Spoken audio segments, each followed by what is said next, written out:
يسبح لله ما في السماوات وما في الأرض له الملك وله الحمد وهو على كل شيء قدير. هو الذي خلقكم فمنكم كافر ومنكم مؤمن والله بما تعملون بصير. خلق السماوات والأرض بالحق وصوركم فأحسن صوركم وإليه المصير. يعلم ما في السماوات والأرض ويعلم ما تسرون وما تعلنون والله عليم بذات الصدور. ألم يأتكم نبأ الذين كفروا من قبل فذاقوا وبال أمرهم ولهم عذاب أليم. ذلك بأنه كانت تأتيهم رسلهم بالبينات فقالوا أبشر يهدوننا فكفروا وتولوا واستغنى الله والله غني حميد. زعم الذين كفروا أن لن يبعثوا قل بلى وربي لتبعثن ثم لتنبؤن بما عملتم وذلك على الله يسير. فآمنوا بالله ورسوله والنور الذي أنزلنا والله بما تعملون خبير.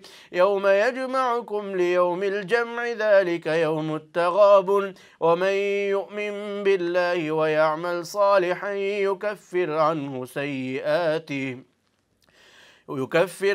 سيئاته ويدخله جنات تجري من تحتها الأنهار خالدين فيها أبدا ذلك الفوز العظيم. والذين كفروا وكذبوا بآياتنا أولئك أصحاب النار خالدين فيها وبئس المصير.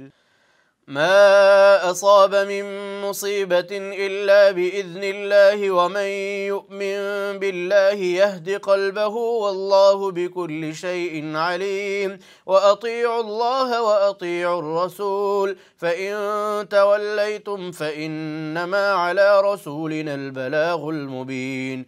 الله لا إله إلا هو وعلى الله فليتوكل المؤمنون.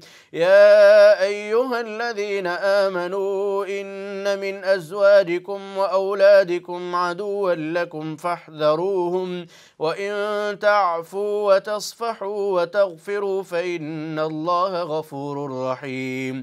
إنما أموالكم وأولادكم فتنة والله عنده أجر عظيم. فاتقوا الله ما استطعتم واسمعوا وأطيعوا وأنفقوا خيرا لأنفسكم ومن يوق شح نفسه فأولئك هم المفلحون. إن تقرضوا الله قرضا حسنا يضاعفه لكم ويغفر لكم والله شكور حليم. عالم الغيب والشهادة العزيز الحكيم.